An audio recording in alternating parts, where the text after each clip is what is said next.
I hope all of you are doing really well. So today we would start a new topic.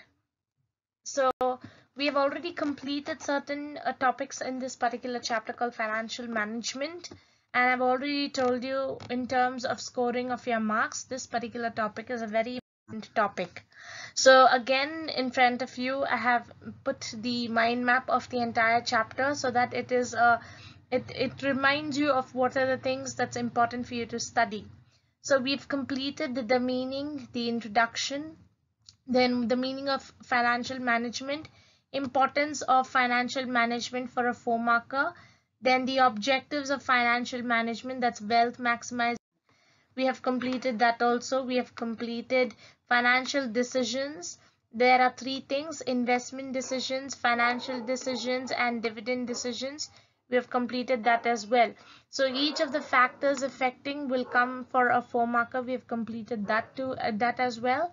Then in the last session, we had completed financial planning, which I told you is a very important 4 marker. So the topic, then we've done with the meaning of financial leverage. So the next topic that today we are going to be covering is the meaning of capital structure and the factors affecting the sources of capital structure, which will come for a 4 marker or a definite 8 marker. So today's session is going to be regarding capital structure and the factors affecting capital structure. So please ensure that you are going to listen to this topic because it is a very simple topic, but only if you understand can you score your marks. So in the next session we would be covering about fixed capital and working capital, which both are 8 markers or may come for 4 markers, and most of the time in the question paper these questions come. Either one year they ask you the factors affecting fixed capital, the next year they ask you what are the factors affecting working capital. So in the next class session we would complete this particular chapter. So today's session we are going to be learning about capital structure and the factors affecting structure. So what is the meaning of capital structure? Okay, we know what is the meaning of finance. Money which is required to carry out any business activity is called as business finance or financial management. How exactly are you managing those funds? Either it's borrowed funds or either it's funds that you have. But in this topic called as capital structure, what exactly is the meaning? Capital refers to the word what? Yes, you're right. Capital refers to the word, the money which you are investing in the business. Okay. Now, this money is divided into two halves. Let's say 1 lakh you're investing into the business. 50,000, or let's say 51 lakh, entire 1 lakh you have invested in your business for buying various assets and hiring of employees. The remaining money, let's say 1 lakh, you're borrowing it from your equity shareholders, or you're borrowing it from outside. So how exactly are you balancing? You're striking a balance between the money that's borrowed outside and the money that you have invested. That is the meaning of capital. Sure. Again, I'll repeat. It is a mix between the owner's funds and the borrowed funds. So owner's funds here is, let's say, 1 lakh. So you're borrowing from outside again another 1 lakh. So that is the meaning of capital structure. We are keeping things very short, and the explanation is also going very small. Reason because I don't want to complicate things for you. So when someone asks you the meaning of capital structure, you should know capital means you are investing it into the business, as well as the money that you're borrowing it from outside. So it's a mix between owner, because you are the owner, and borrowed funds, either from the bank, either from your shareholders, either from your other institutions. So it is called as debt equity ratio, and it has a formula. Simple: debt divided by equity. So this is the meaning, this is a formula for your capital structure. So this, they'll ask you for a 2 marker. They'll ask you what is the meaning of your capital structure. Learn it as a 2 marker. Okay, only if you know the meaning you can learn factors which is affecting. Now there are 12 factors which is affecting the sources or choices of capital structure. Again, I'm telling you, capital structure refers to your owner's funds and your borrowed funds. How are you striking a balance between both? And what are the factors? What are they saying? What is this question here? The reason this question is here is because even before you borrow money from outside, you should know how much you how are you going to manage your business with all your profits, with all your taxes that you're paying.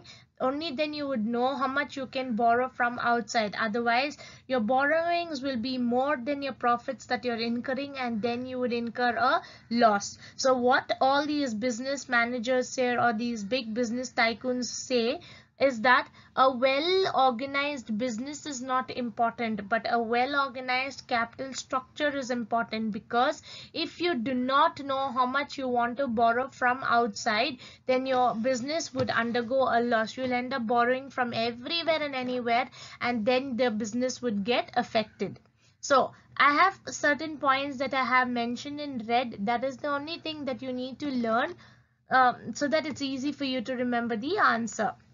Now, the first factor which is affecting the capital structure is cash flow position. So what are they saying? Even before you start borrowing, you need to know how much cash is coming into the business every single day, every single month. Okay, we are not talking about profits here, okay, but we are talking about through your sales, whatever money you are incurring or whatever money you have already with you, that money, how much is coming in every single day or every single month. Okay, profits refers to big, it's a big money. It's a profits is nothing but whatever you've been selling every month, put that together in a particular year is called as a yearly profit. But here we are talking about cash flows, small places where your money is coming into your business organization. So size of the projected cash flow must be considered before you start borrowing. So what are they saying? Cash flow must not only cover the fixed cash payment obligations, but there must be sufficient buffer also. So what are they saying? When you are going to borrow, you please ensure that you keep in mind the cash payment, where exactly you have to pay off your money, for what are the things that you're spending money. Now this 1 lakh that you have as capital, for what all you are spending this money? You're spending it for the normal business operation, you're spending it for the investment in fixed assets, you're spending it for meeting the debt service commitment, whatever borrowing, small borrowings that you have to ensure that you have to repay it back to them. Whatever interest you have, whatever interest payment you have to do because of your debt service commitment, you have to pay them interest. So for all this, you should know from where your cash flow is coming, so that when your money is coming in, taking that money, you can pay off all these things, or whatever capital you have, you can pay it off from your capital. So the first one which is affecting the choice of capital structure is your cash flow position. Now the second one is your interest coverage ratio. Now the word itself tells you the interest refers to the money that you have to pay. Why? Because you have borrowed this money. So what are they telling you? The interest coverage ratio refers to the number of times earnings before interest and tax. See, that is why it's called as EBIT. When you go to your degree, this is a formula, or this they will ask you what is EBIT. So you need to know in your income tax, it's a tax paper that you would have. In your tax paper, it would say EBIT. So you need to know EBIT refers to earnings before interest and tax. So let's say this year's earnings, let's say profit that you have earned is, let's say 2 lakhs. In that 2 lakhs, is it before paying tax? Is it before paying to all your shareholders, before you pay to all your bank, your interest, what you have to pay? So what is it? You need to collect, you need to calculate what is your interest coverage ratio, so that you would know how much are you really earning in the business before paying interest to outside people, before you pay tax of the company to the government. So that is the formula here that you have. ICR is equal to EBIT divided by your interest. That's when you would know how much money you are left out with.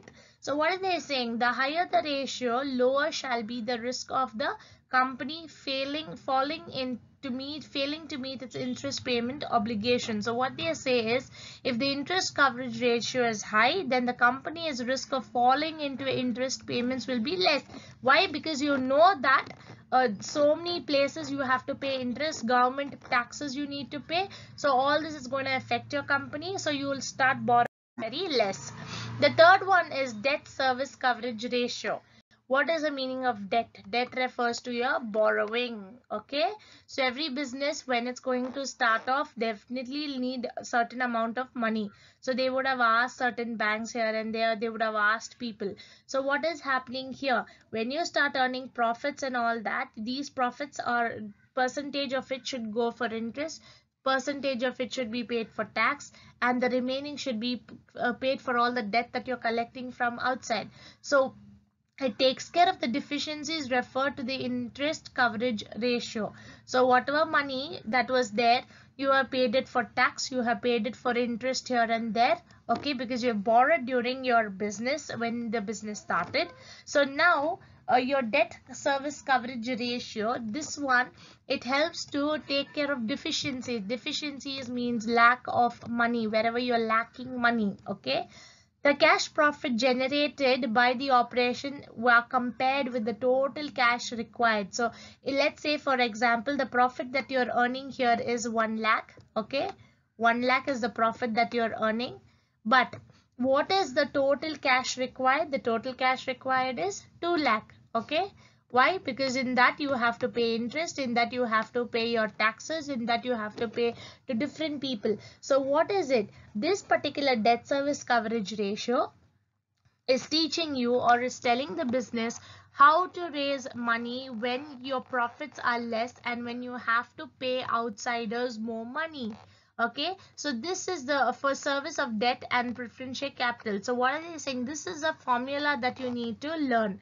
Profit after tax. So we have already paid tax in the previous interest coverage ratio. We have already paid tax. Okay, EBIT, earnings before interest and tax. So we need to know what is the profit that's left after paying to the government, plus the depreciation, any asset that is depreciating, then interest that we have paid outside, then non-cash expenses, cash that is kept for the future for some certain expenses which we are incurring every single month.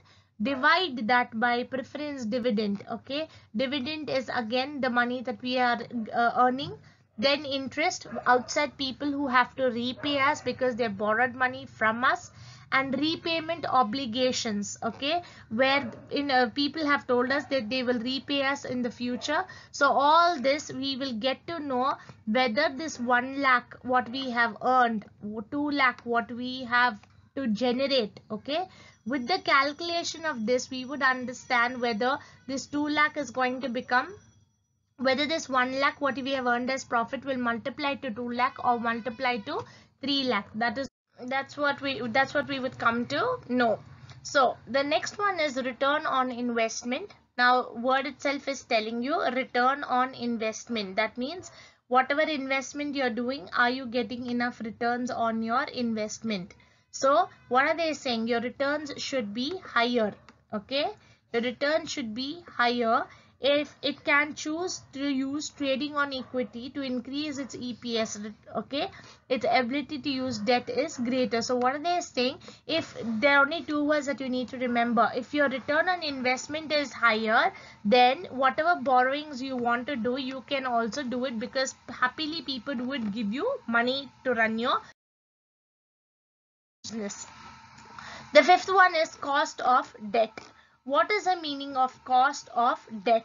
Cost of debt is nothing but is the ability to borrow or at a lower rate. Okay. Now let's say you have borrowed money from the bank for loan purpose. The interest charge is 3%. Now you will happily take the loan, reason because the interest rate is less. Now let's say if the interest rate is high, would you again take a loan somewhere else? No. So that is the meaning of cost of debt.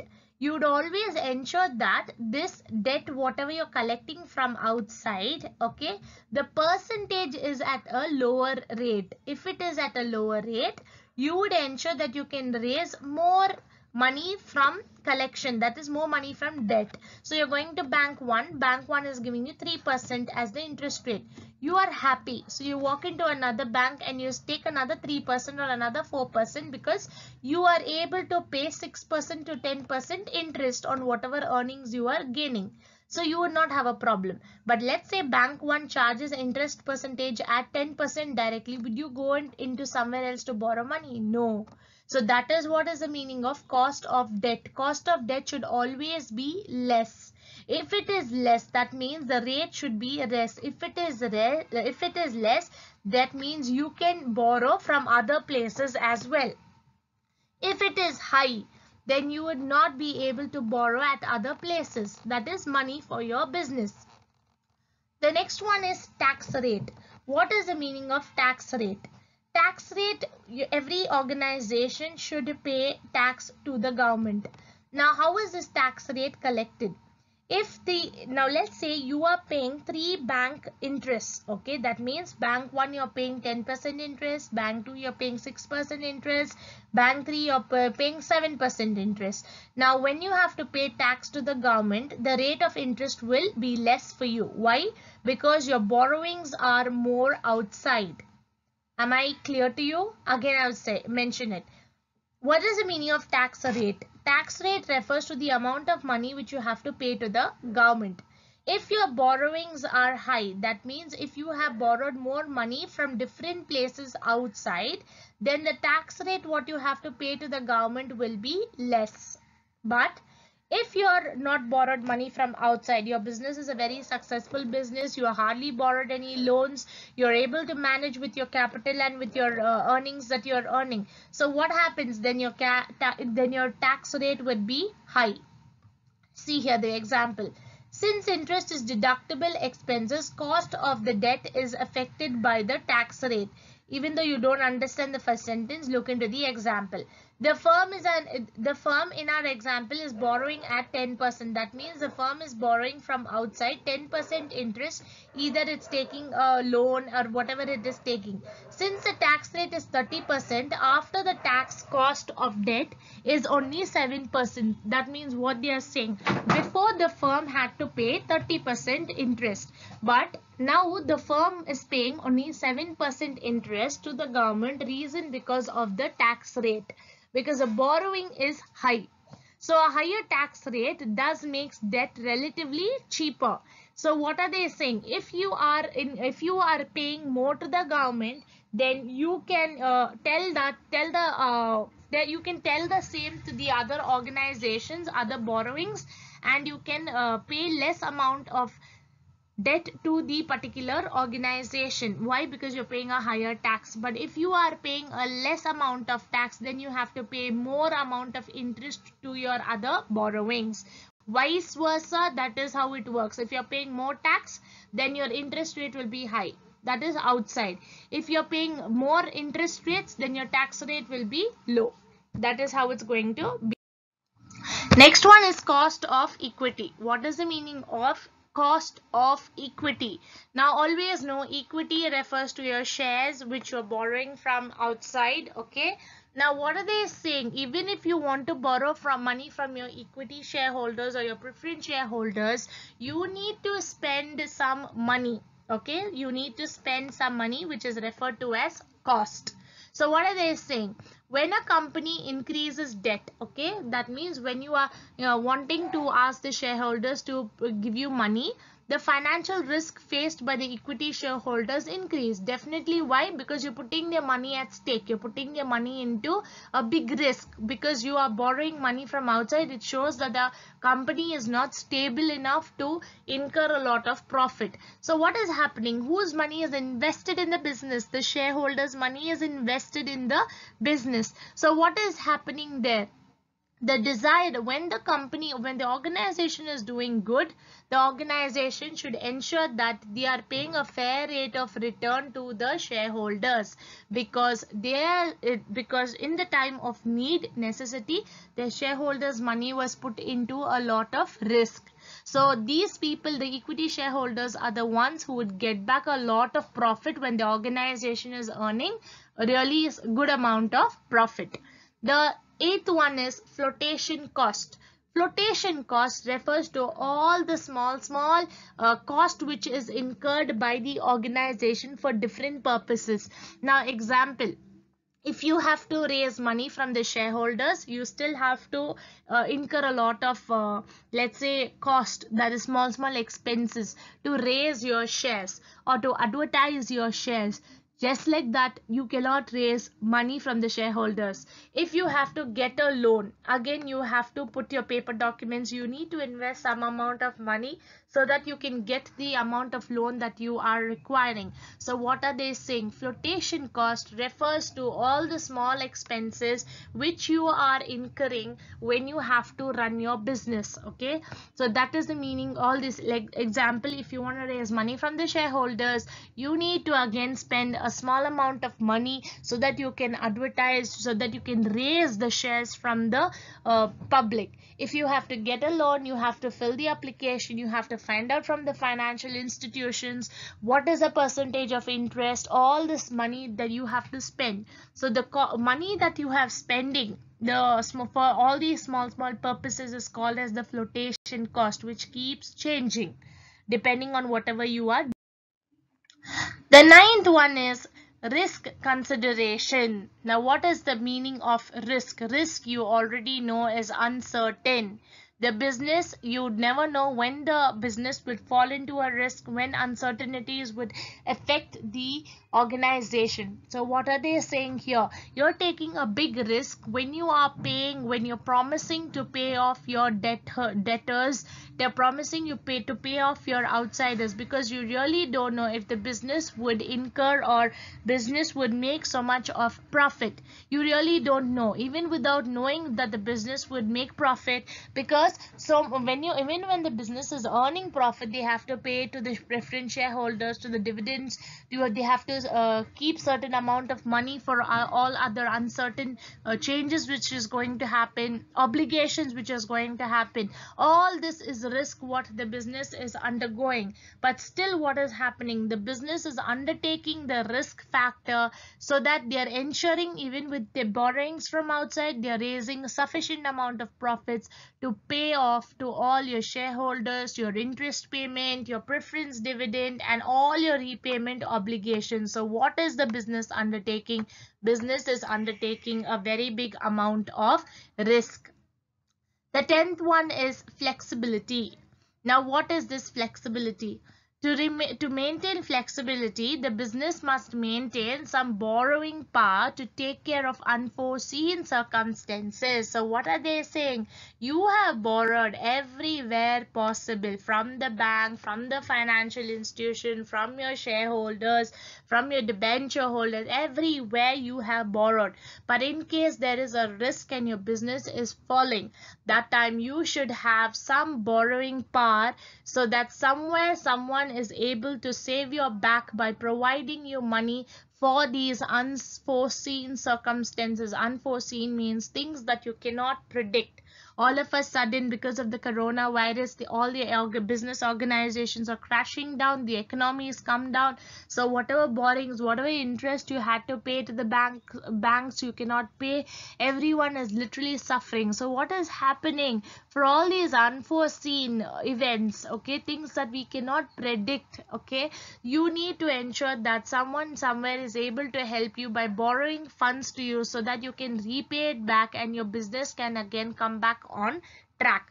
I'm sure these points are not very complicated. If it is complicated, listen to what I'm saying again. Once or twice you listen to the entire session, it is going to set into your mind, because it's very simple.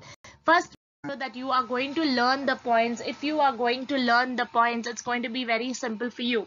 The next one is control. What is the meaning of control? Debt normally does not cause dilution of control. What is this dilution of control? Whatever happens, the control making power of the organization should always be there with the top level management. It cannot be diluted. Diluted means, you know how when you pour in anything into, let's say when you pouring water into a tablet, how the tablet gets diluted into water, it gets mixed with the water. So what is happening? Like that, the organization's power should never get diluted because of the borrowing capacity. Yes, the organization has borrowed money from various places, from various sources. It has borrowed money to the most, let's say, to the most highest point, but still they have to ensure that the management is holding a lot of power with them, and the management is not diluted its powers to any of the other bank or to any other financial institution. The management should always be the head, and they should also know how they are going to repay back to the people who they have borrowed funds from.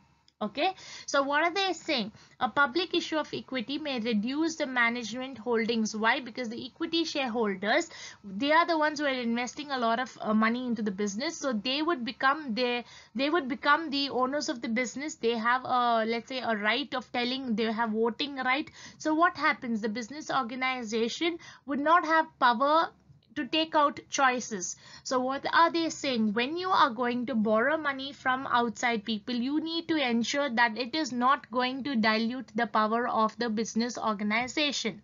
The organization should still be in control of whatever their borrowings are, and they should also know that the borrowings should not affect the company. The 12th one is regulatory framework. Every company operates. Now what is this regulatory framework? Framework is nothing but it is like a, yeah, like a photo frame, I can say. Now what is this? Whatever rules are laid into this framework, inside this framework, compulsory the organization has to follow these rules and regulations. Example, if you are raising shares and debentures from outside, the organization should follow the laws and policies of SEBI. Okay, or if you are raising money from the bank, or if you're raising funds from the public, you should ensure that you have certain rules and regulations that you are following. Like, let's say in this triangular, all whatever you are doing, you have to ensure that there is rules and regulations that you are following. That is the meaning of regulatory framework. And the last one is stock market conditions. Now, what is the stock market conditions? This is called, see here, if the stock markets are bullish, equity shares are more easily sold even at a higher price. Higher, what is the meaning of bullish? Now there are different types of stock market: bull, bear, lame duck, and all these are different types of stock market which you will be learning probably in your higher education. Now please know, bull market refers to the economy is doing excellently well without any unemployment. Then the value of the shares are rising. Then the prices are going up, and you can sell your shares anytime in the market. That means the companies are also doing excellent because of the economy around us. Now let's say because of coronavirus, we have a bear market. What is a bear market? Economy, the entire world is not doing good because of the pandemic. There is unemployment, there is recession, people are thrown out of their jobs, and the prices of the shares are not doing good at all. So in this particular condition, will the organizations do good? No. When it comes to a bear market, the organizations would not do good.